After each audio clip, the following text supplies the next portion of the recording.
Madame, Monsieur, bonsoir. Vous suivez le journal Info Pacifique. Bienvenue. À la une de l'actualité, 6 nouveaux décès liés au Covid-19 et 112 nouveaux cas confirmés selon le dernier bulletin du MSPP en date du 26 mai, ce qui porte le bilan à 317 morts, 14 565 cas confirmés, 2223 hospitalisations et 12 546 cas traités. Par ailleurs, les autorités sanitaires recommandent aux personnes suspectées d'être contaminées au coronavirus de se mettre en quarantaine à leur domicile. 133 équipes comprenant 5 agents chacune sont déjà disponibles pour les soigner et il suffit de composer le 195, rassure le MSPP. Des responsables d'établissements scolaires de la capitale réclament une assistance des autorités en vue de mettre en application les mesures contre le Covid.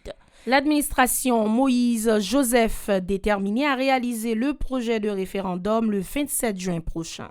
Toutes les dispositions sont prises pour sécuriser le processus, tente de rassurer le ministre de la Justice, Maître Rockefeller Vincent. Et à l'étranger, des dizaines de milliers de personnes ont à nouveau manifesté samedi dans plusieurs villes du Brésil contre le président Jair Bolsonaro et sa gestion contestée de la pandémie de Covid-19.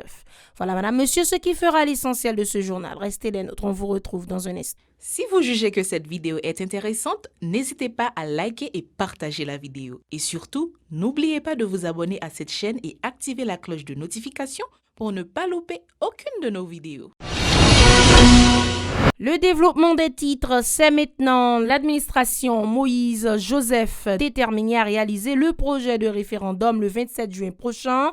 Toutes les dispositions seront prises pour sécuriser le processus, tente de rassurer le ministre de la Justice. Dans un communiqué en date du 28 mai, Maître Rockefeller Vincent enjoint au commissaire du gouvernement et à la police de prendre des mesures pour assurer la sécurité du référendum, de sévir avec extrême rigueur contre les récalcitrants et les fauteurs de troubles, quelle que soit leur appartenance politique ou leur origine sociale. Entre-temps, l'Organisation des États américains annonce l'arrivée d'une mission de médiation en Haïti au cours du mois de juin dans la perspective de faciliter la tenue d'élections au pays. Une décision prise conformément à la résolution du 26 mai dernier.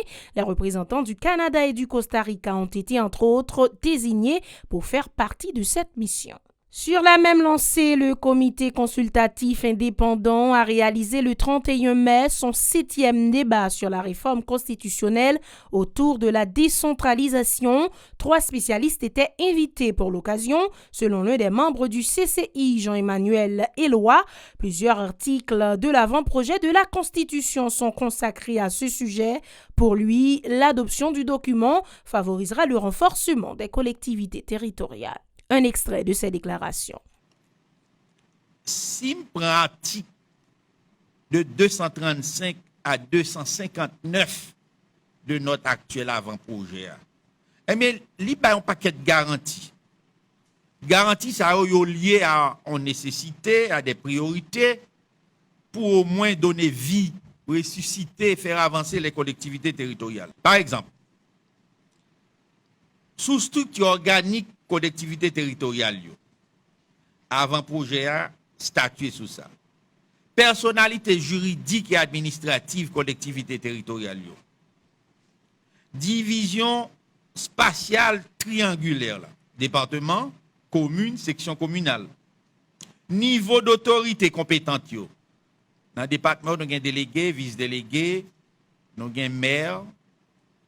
Selon le spécialiste en gouvernance territoriale Jean-Sirius Marseille, pour parvenir à la décentralisation, il convient de renforcer les lois cadres en la matière, une démarche qui débouchera sur l'institutionnalisation des pouvoirs locaux. De l'avis du spécialiste, ajoutons que des cadres locaux seront alors mis à la disposition des collectivités. On l'écoute. Normalement, il faut, comme nous l'avons dit tout à l'heure, renforcer à travers des lois cadres.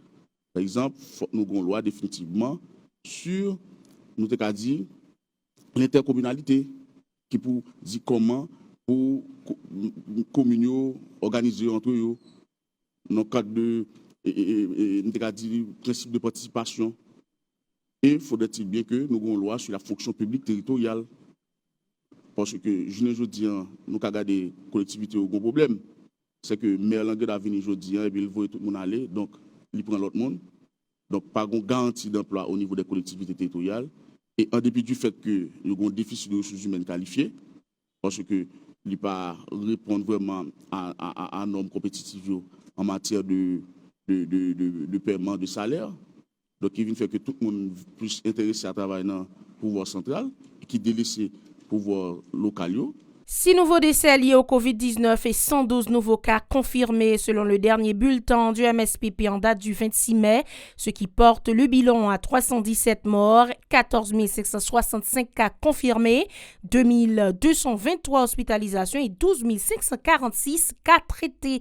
Par ailleurs, les autorités sanitaires recommandent aux personnes suspectées d'être contaminées au coronavirus de se mettre en quarantaine à leur domicile. 133 équipes comprenant 5 agents chacune sont déjà disponibles pour les soigner. Il suffit de composer le 195, rassure le MSPP.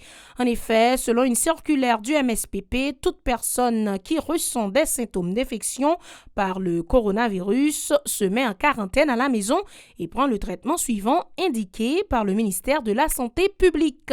Du Panadol 1000 mg 2 fois par jour, de l'azithromycine 500 mg une fois pendant 5 jours, de la vitamine C en raison de 1000 mg une fois par jour, du zinc, précisément une tablette de 50 mg une fois par jour, de la vitamine D 50 000 mg une fois par semaine, du Strepsils 3 fois par jour. Il faut aussi se gargariser avec de l'eau tiède et du sel pendant 5 minutes par jour. Il est également recommandé de boire de grandes quantités d'eau. Toujours en ce qui a trait au coronavirus, des responsables d'établissements scolaires de la capitale réclament une assistance des autorités en vue de mettre en application les mesures contre le Covid.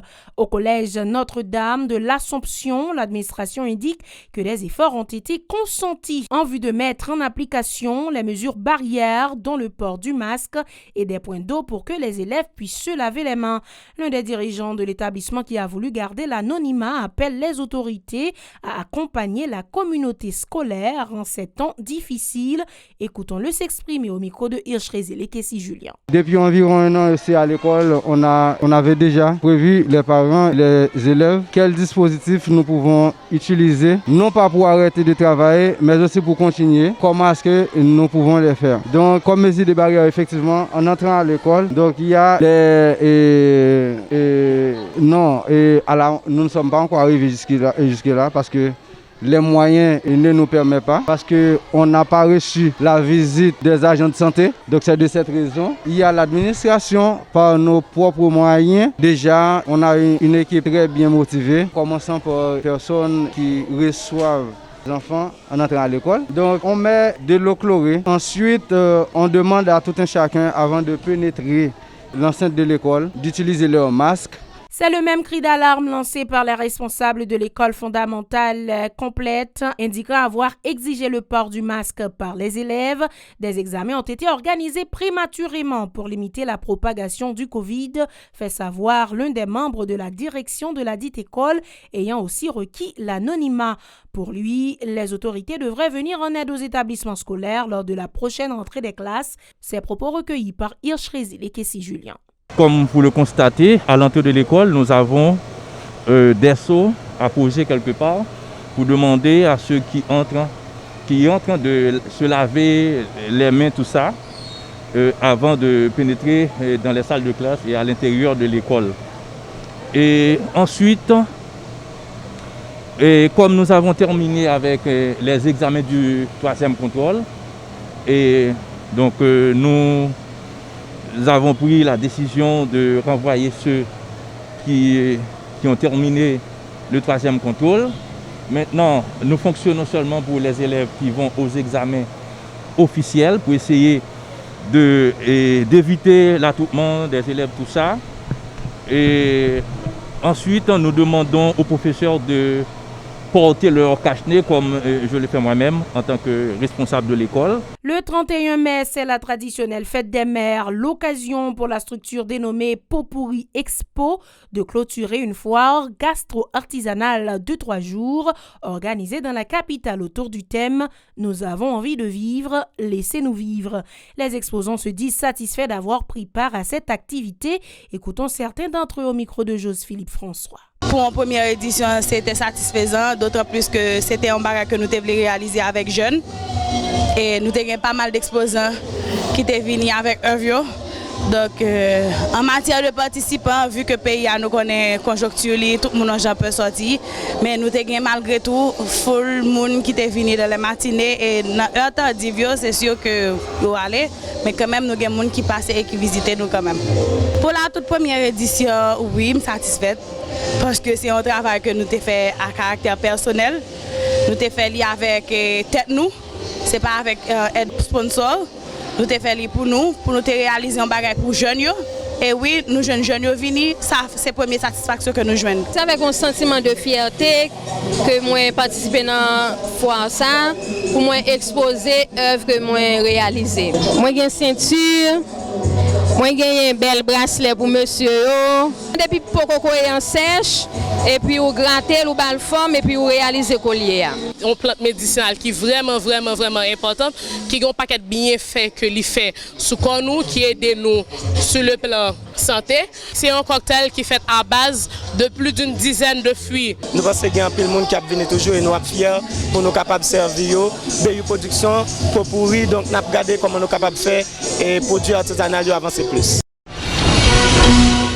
Et à l'étranger, des dizaines de milliers de personnes ont à nouveau manifesté samedi dans plusieurs villes du Brésil contre le président Jair Bolsonaro et sa gestion contestée de la pandémie de Covid-19. Le Brésil est le deuxième pays le plus touché au monde par la pandémie avec plus de 461 000 décès recensés. Le pays a enregistré son mois le plus meurtrier en avril avec environ 100 000 morts. Des manifestations ont eu lieu dans de nombreuses villes brésiliennes dont Salvador nord-est, la capitale Brasilia et Belo Horizonte sud-est. Quelques 10 000 personnes ont défilé à Rio de Janeiro, répondant à l'appel d'organisations de gauche et de mouvements étudiants. Depuis le début de la pandémie qu'il avait qualifiée de petite grippe, le président brésilien a critiqué les mesures de confinement général, défendu des médicaments dont l'efficacité n'a pas été prouvée et mis en doute l'efficacité des vaccins. Les manifestants affirment que de nombreux décès auraient pu être évités si le gouvernement avait lancé plus tôt la campagne de vaccination. Ils accusent également le président de promouvoir la déforestation en Amazonie, la violence et le racisme. La cote de la popularité de Jair Bolsonaro est tombée à 24%, son niveau le plus bas selon un sondage de l'Institut Datafolha. Le sondage a également révélé que 49% des Brésiliens étaient en faveur de sa destitution, tandis que 46% y étaient opposés. Il place l'ancien président de gauche Lula da Silva en position de favori pour remporter l'élection présidentielle de 2022. Voilà, madame, monsieur, c'est la fin de ce journal. Merci de l'avoir suivi. Restez des nôtres pour la suite de la programmation.